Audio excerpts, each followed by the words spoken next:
menurunkan jenazah. Gitu. Karena ada orang turun berapa orang? Duduk kita jatuhkan dari kaki kuburan.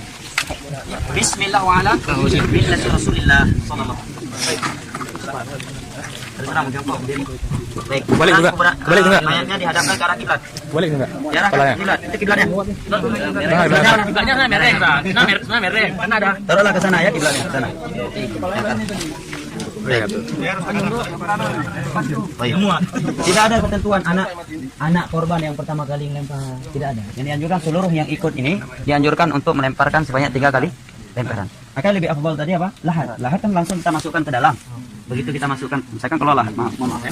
Lahat kan di sini kita buat. Di dalam ini kan kita buat lubang. Begitu kita masukkan mayat langsung ke dalam ya. Kemudian kita letakkan bulatan tanah di belakangnya. Kita bisa langsung narik dengan cepat. Sehingga tidak mengenai mayat. Boleh syik, boleh lahat.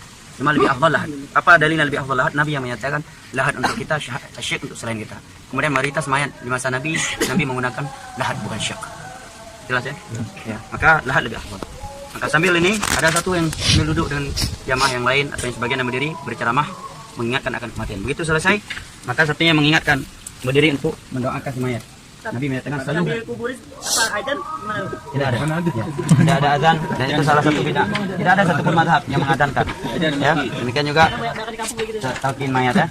Karena sekarang secara logika dia sekarang udah masuk alam barzakh, alam pembalasan. Berarti kalau kita mentalkinkan dia, kemudian dia menjawab, berarti masih ada kesempatan untuk beramal dong. Lalu apa mananya orang kalau udah mati putus sudah kesempatan untuk beramal? Kalau kita ada manfaat talqin, nanti kalau datang ditanya jawab begini, begitu. Kalau sempat dia jawab, oh ya, yang talqin pun hilang dia, ya kan? Berarti timbul pertanyaan, berarti bermanfaat dong. Berarti ada kesempatan untuk bertobat setelah kematian. Padahal Nabi menyatakan kalau mayat ruh sudah sampai kerongkongan, pintu tobat sudah tertutup. Berarti bertentangan dengan mana hadis tersebut. Lebih dari itu Nabi tidak pernah mentalkin anaknya meninggal, Ibrahim, cucunya, putrinya, para sahabat yang lain, demikian juga para tabi'in. Di sana ada yang beralasan membaca Al-Quran di atas kuburan, yaitu perbuatan Amr bin As. Riwayat Imam Muslim. Tetapi para ulama menyatakan ini anjuran individu sahabat. Perbuatan sahabat bukan sumber hukum. Apalagi perbuatan individu sahabat yang menyelisih mayoritas para sahabat. Khulafaur Rasyidun tidak melakukannya. Mayoritas para sahabat tidak melakukannya. Cuma beliau yang meriwayatkan, mewasiatkan agar dibacakan Al-Quran di atas kuburan beliau. Itu perbuatan individu yang diselisih oleh para sahabat Nabi. Yang lainnya tidak melakukannya. Kemudian kata para ulama, masyarakat kita sekarang sudah baca Al-Quran itu. Kemudian ditender lagi kuburannya. Lebih parah lagi. Ya, bayar, ya, dan seterusnya. Maka selesai dikuburkan, selesai pula ceramah. Kemudian salah satu mengingatkan, doakan saudara kita, dia sekarang akan ditanya, dan mohonlah kepada Allah agar dia dikokohkan dalam kuburannya. Setelah itu pulang, selesai. Setelah itu baru ada anjuran untuk bertakziah. Selesai penguburan, nggak ada yang sulit. Ustaz, kalau ini kuburan kan biasanya ada gini Ustaz, kejadian berair Ustaz. Itu boleh nggak dibuat kayak peti itu? Bahkan sebagian para ulama menyatakan kalau yang Syafi'iyah malah keras, nggak boleh ada hal-hal yang bersifat kayu. Kenapa kalau ada air? Andai kata sekarang ini bersih, besok datang tsunami kena air juga. Sekarang kering, seminggu setelah itu ada tsunami, kena air juga. Dan itulah makna firman Allah, kami ciptakan mereka dari tanah, kami kembalikan ke tanah.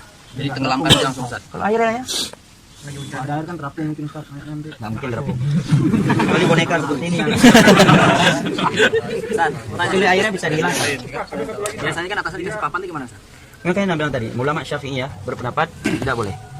Karena di masa Nabi juga ada papan, tapi mereka langsung. Maka itu menyelisih keumuman ayat dan hadis. Kami kembalikan mereka ke tanah, kami ciptakan dari tanah dan kembalikan ke tanah. Berarti kalau ada papan dan kami kembalikan mereka ke papan.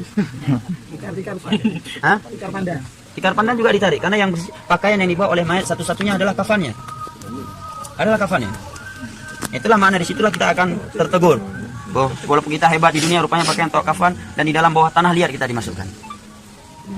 Bahkan sebagai ulama Syafi'i ada yang berasio. Kalau ada papannya nanti kalau diadab akan terbakar. Tapi ini dibantah oleh ulama. Ini masalah gaib, nggak bisa dikiaskan api yang ada di dunia. Baik. Kemudian boleh meletakkan tanda-tanda kuburan seperti satu batu atau dua, dan kuburan tidak boleh lebih dari 1 jengkal dan tidak boleh diberi nama dan kapur. Dan itu sepakat ulama. Hadis Jabir, Nabi melarang untuk diberi kapur dan ditulis kuburan. Jelas ya? Bahkan Imam Syafi'i juga melarang keras. Jadi yang kapuri bukan mazhab Syafi'i. Makanya kita lihat ke Baqi, kita nggak bisa lihat mana kuburan Utsman, mana kuburan sahabat yang lain. Semuanya tidak ada. Raja yang mana kuburan raja, mana rakyat jelata di Saudi Arabia, nggak bisa kita bedakan. Nggak ada namanya. Dan apa hikmahnya banyak diantaranya. Kalau sempat ditulis nama, kalau ada sebuah kuburan yang orang anggap dia wali, habis sudah.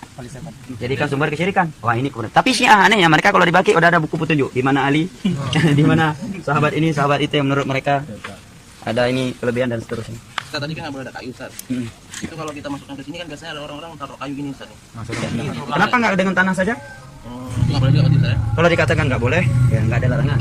Tapi kalau dia menggunakan kayu, ya. Kemudian ada pertanyaan, kenapa nggak langsung tanah? Ya, kenapa nggak tanah langsung? Ini tanah Walaupun ada kayu, nanti dia terjepit nggak dengan tanah? terjepit juga. Terjepit juga. Dari tanah ke tanah dan ke tanah. Mazhab Syafi'i adalah mazhab Syarah Muhadzab, ulama keras menyatakan tidak boleh dimasukkan kayu. Tapi kalau mereka memasukkan tanpa ada keyakinan tertentu, ya di sini kan nggak masuk beda, karena mereka tidak mengkaitkannya dengan nilai-nilai agama. Ini masalahnya kalau mereka kaitkan kayu-kayu tersebut dengan nilai-nilai agama, ini membutuhkan dalil karena sudah berkaitan dengan keyakinan. Tapi kalau sekedar dia biar nggak terbalik, ya boleh-boleh saja. Sudah setelah penurunan boleh dinyanyata atau rapikan. Ya, tidak mengapa untuk dikeraskan. Langsung saya lihat ya. Tanahnya. Sekalian ya dua-dua ini dikuburkan. Sudah selesai kan? Ustaz, dalam kuburannya berapa, Ustaz? Dalam kuburannya? Kedalaman Quran para ulama menyatakan al-a'maq. Sedalam-dalamnya dengan standar kira-kira binatang buas tidak akan bisa mengoreksinya. Kalau sekarang bukan sekadar binatang buas, ada orang-orang yang mencari ilmu gaib untuk dan di antara bidah para ulama sebutkan adalah menjaga kuburan satu malam pertama. Tetapi untuk sementara sekarang ini kalau kita tahu di sebuah tempat ada dukun-dukun jahat, dia akan mengorek mayat itu ilmu dia, maka kita jaga bukan karena meyakini ada anjuran menjaga, maka tidak mengapa, tidak masuk ke dalam kebidahan yang disebutkan oleh Syekh Al-Albani dalam Ahkamul Janaiz. Karena beberapa daerah ada ilmu, bahkan di Yaman pernah kejadian di Aden kuburan seorang wanita dikorek kembali dan mohon maaf diperkosa dia. Ya udah mati karena emang dia wanita yang sangat cantik di kota Aden. Dari cerita saya nggak lihat kasusnya, saya diceritain oleh Ahmad At-Tabaki, salah satu guru anak orang kota Aden, Yaman. Ini memberikan fitnah wanita itu sangat bahaya kan?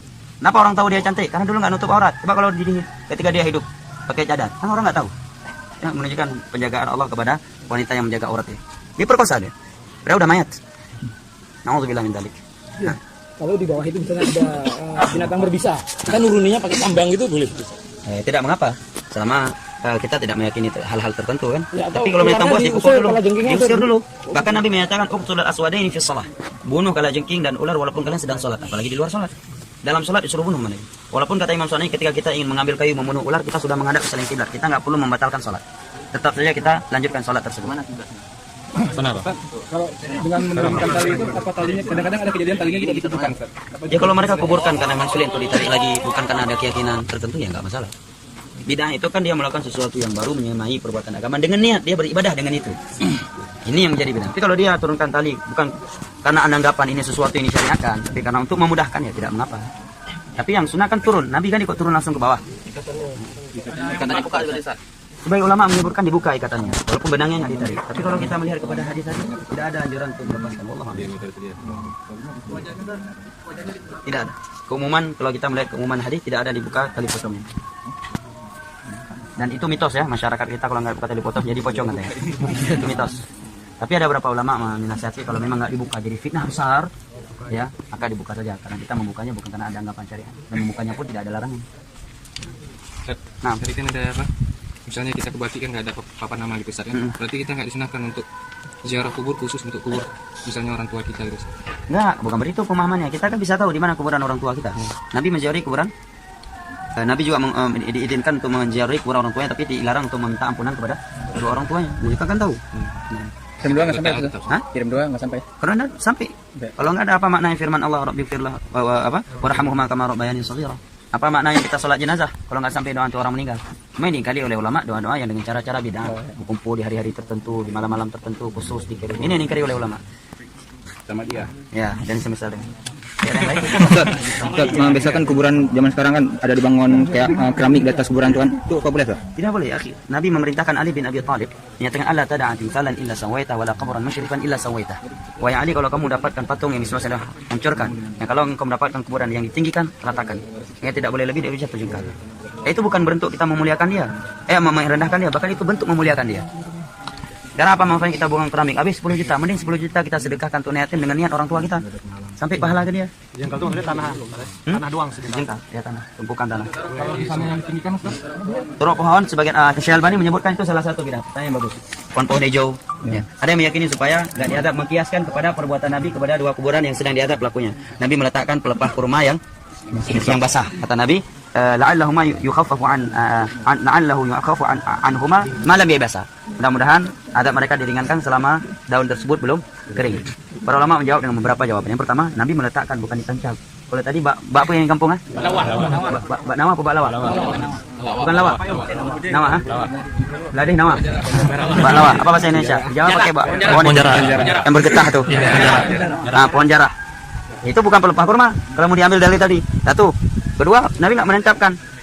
Ya, meletakkan pelepah. Ya. Kemudian kata para ulama itu khusus dari perbuatan Nabi. Tidak bisa ditiru orang lain. Buktinya apa?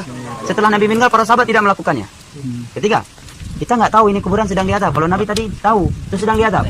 Nah kalau kita langsung meletakkan kepada kuburan yang ada, berarti secara tidak langsung kita mengumumkan kepada orang bahwa ini orang sedang diadab. Iya kan? Nanti kan diberitahukan oleh Allah itu sedang diadab. Kalau Anda berarti memberitahukan orang ini sedang diadab nih kuburan. Jelas ya? Ini masalah gaib tidak ada yang mengetahui kecuali Allah. Nabi dapat wahyu dari Allah. Nah, Allah alim. Ada yang lain? Ustaz, kuburan Nabi kenapa bisa di masjid? Baik, Ahsan, pertanyaan sangat bagus. Nah, kuburan Nabi bukan di masjid, tetapi di kamarnya Aisyah. Karena khusus mereka para Nabi, di mana mereka meninggal, di situ mereka dikuburkan, tidak boleh dipindahkan. Kemudian, di masa Abdul Malik bin Marwan, masjid diperluaskan. Di masa Utsman diluaskan. Tapi bagian kamarnya Aisyah tetap nggak diperluaskan, supaya nggak masuk kamar kuburan Nabi. Zaman Abdul Malik bin Marwan diperluaskan. Dan para ulama mengingkari, tapi mereka tidak bisa mengingkari dengan keras karena unsur pedang di leher. Supaya tidak terjadi pertumpahan darah yang lebih besar.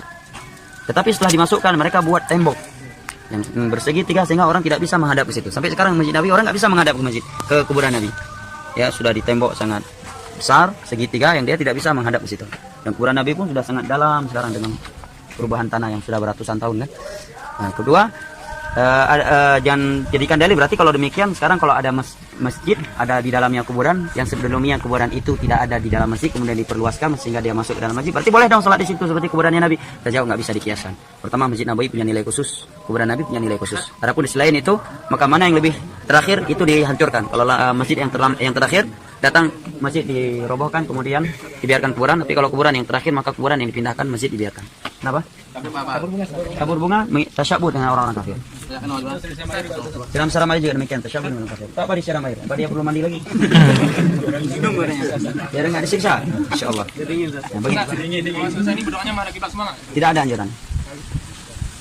Kalau orang yang salah, kalau ada orang yang salah. Nah, ahsan, masya Allah. Bagi, datang. Terakhir bagi orang-orang yang tidak dapat sholat tadi boleh datang sholat tapi nggak berdiri di atas kuburan, di sampingnya, ya sholat. Karena nggak ada ruku dan sujud di situ. Yang pertama, kedua ada dalil yang Nabi melakukan yang ketika ada seorang wanita yang hitam pekat meninggal tidak diberitahukan kepada Nabi, kemudian Nabi menanyakan di mana kuburannya. Hadis riwayat Imam Muslim dari Abu Hurairah. Sholat di kuburan. Boleh juga Anda berjamaah. Ya, jelas ya. Berapa kali sujud sholat jenazah di kuburan? Nah, tidak ada sujud ya. Barakallahu fiik. Saya kira sampai di sini ya. Allahu a'lam bishawab.